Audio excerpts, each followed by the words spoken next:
महाराज मनु की जो कथा आई हुई है वह तो सतयुग की गाथा है, और उन दोनों के चरित्र की यदि आप तुलना करें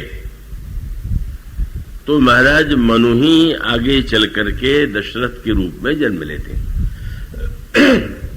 और प्रताप भानु का जो नाम का जो राजा है वही दशमुख के रूप में जन्म लेता है। इसका अभिप्राय यह है कि मानो यह सूत्र दिया गया कि यदि हम चाहें तो दशमुख भी बन सकते हैं और यदि हम चाहें तो दशरथ भी बन सकते हैं। वहां पर एक महत्व का सूत्र और वो समझने योग्य है। महाराज मनु और प्रताप भानु उस समय बड़े योग्य राजा माने जाते थे, किंतु दोनों की वृत्ति में एक अंतर है और वो बड़े महत्व का अंतर है।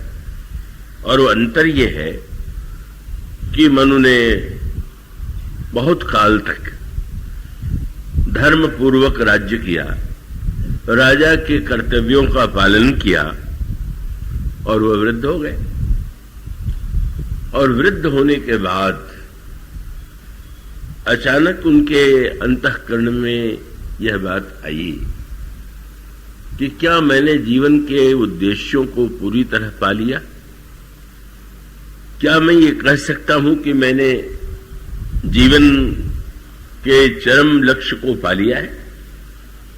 और तब उनको लगा कि नहीं, हमने राजा के कर्तव्यों का पालन किया, सब कुछ किया, पर इतना होते हुए भी अभी ईश्वर की प्राप्ति जो जीवन का चरम लक्ष्य है वो मैंने नहीं उसे प्राप्त नहीं किया। और ईश्वर की प्राप्ति के लिए भक्ति ही एक माध्यम है। ये प्रसंग आप 2 दिन पहले से सुन रहे हैं। भगवान राम शबरी जी से कहते हैं कि मानो एक भगति करना था।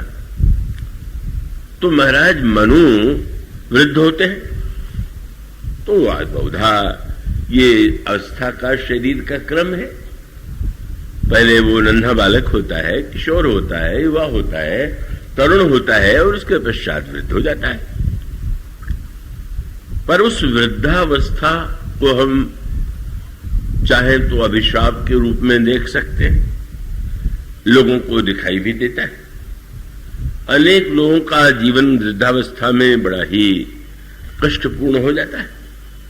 पर इतना होते हुए भी वृद्धावस्था केवल अभिशाप तो नहीं है।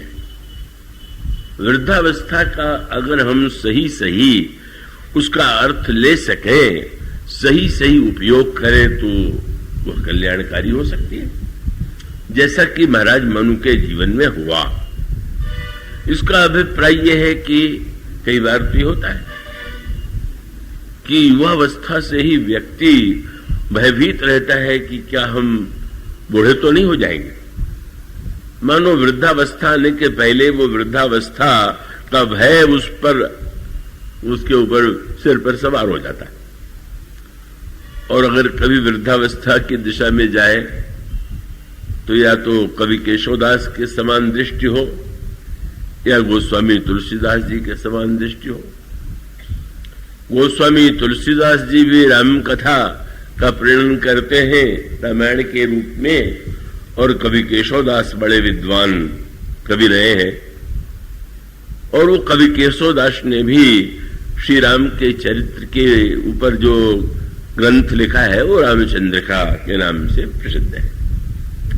दोनों ही बड़े उत्कृष्ट ग्रंथ हैं। रामचंद्रिका बड़ी पांडित्यपूर्ण रचना है, किंतु गोस्वामी जी की राम कथा जितना जन जीवन को सम्मोहित करती है, प्रभावित करती है, अंतःकरण में रस का संचार करती है, केशवदास की रचना पांडित्यपूर्ण होते हुए भी वो मनुष्य के केवल पाठ्यक्रम को छोड़ करके शायद ही वो बिरले व्यक्ति होंगे कि जो रामचंद्रिका को पढ़ते हो। वो तो बड़ा प्रसिद्ध व्यंग है कि अगर किसी कवि को विदाई न देना हो राजा को तो उससे केशव की कविता का अर्थ पूछ देते थे और वो इतना जटिल होता था कि वो नहीं बता पाता था। तो कहावत आपने सुनी होगी, कवि को देन न चाहे विदाई तो पूछे केशव की कविताई। तो इतने पंडित और इतने व्याख्याता होते हुए भी क्या कारण है? और उसका कारण है दोनों की दृष्टि का भेद। दृष्टि का भेद क्या है? केशवदास जी के काव्य से ही दिखाई देता है कि उनकी मनोधारा किस दिशा में जाती है। युवावस्था से जब कुछ आगे की ओर चले और बाल कहीं कहीं से सफेद होने लगे, निकले बाहर और कुछ युवतियां सामने आईं और उन्होंने केशवदास जी को देख करके कहा, बाबा प्रणाम। उदास मन से आशीर्वाद तो दे दिया, पर इतने दुखी हुए और आकर के घर में लौट करके अपने बालों को उन्होंने धिक्कारा। अरे केश, तुमने तो आज वह कार्य किया जो कोई शत्रु भी नहीं करता। बाल तो बोलते नहीं है, बाल पूछ सकते हैं कि हमने आपका क्या बिगाड़ दिया। तो कवि केशवदास की व्यथा उस दोहे में प्रकट होती है, जब उन्होंने ये कह दिया कि केशव केसनी असि करी, जस अरिहू न कराही, चंद्र बदन मृगलोचनी बाबा कहीं कहीं जाए।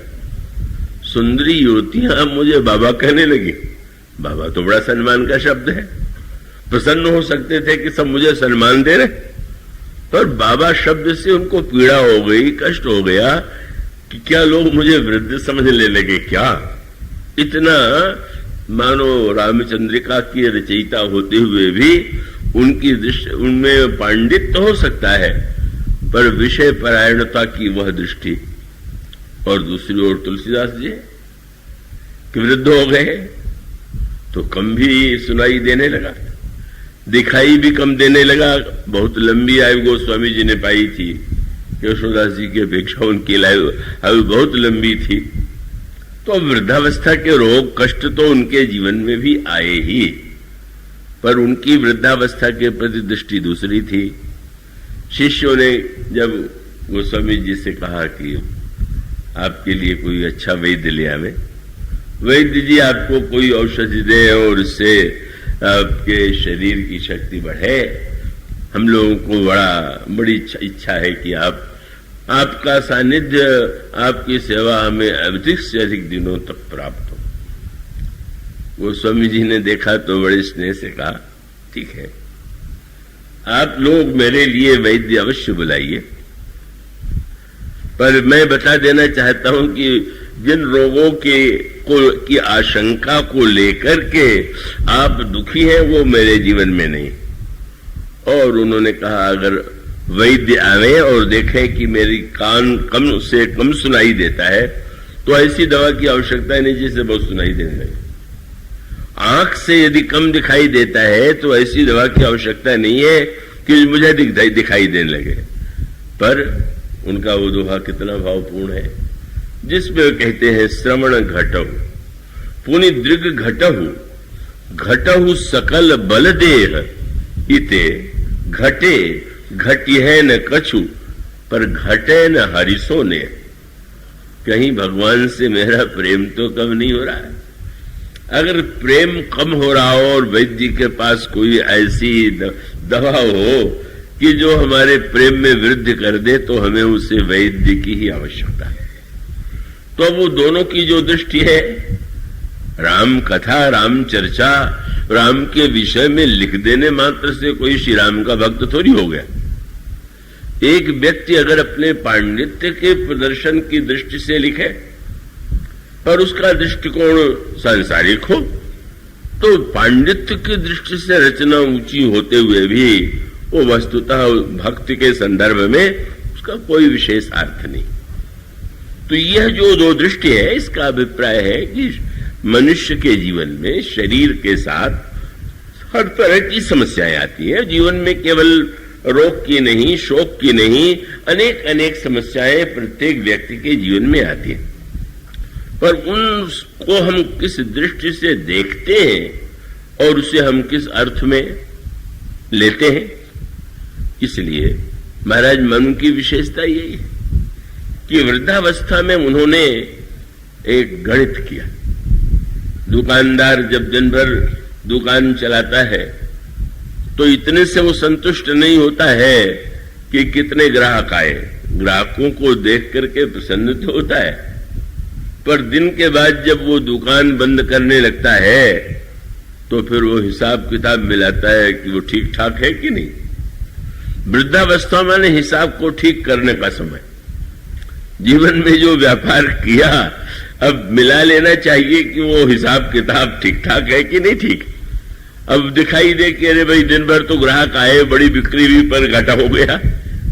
इसी प्रकार से जीवन भर तीनों अवस्था में कर्म करने के बाद वृद्धावस्था का गणित उन्होंने किया और उन्होंने कहा नहीं नहीं, अभी जीवन का चरम उद्देश्य तो ईश्वर को पाना, और पाना है वो मैंने नहीं पाया। और तब उनको ये लगा कि ठीक तो है, युवा पुत्र हैं, योग्यता पूर्वक राज्य चला सकते हैं। मैंने मनु के मन में व्यामोह नहीं था कि हम बस सिंहासन पर ही चिपके रहे, आसीन रहे, उससे कभी अलग न जाए। उन्होंने पुत्रों को बुला करके कहा अब मैं मन की यात्रा करूंगा और आप लोग, आप बड़े पुत्र हैं, आप राज्य संभालिए। तान पाते उन्होंने कहा नहीं नहीं पिताजी, मैं चाहूंगा कि आप ही सिंहासन पर समासीन रहें, मैं आपकी आज्ञा का पालन करूं, उनका ना कभी संभव नहीं। इसलिए गोस्वामी जी ने एक शब्द जोड़ दिया, बरबस राज सुत नृपदीना और हरिहित आप गवन बन कीना। वृद्धावस्था वन की यात्रा भगवान को पाने के लिए।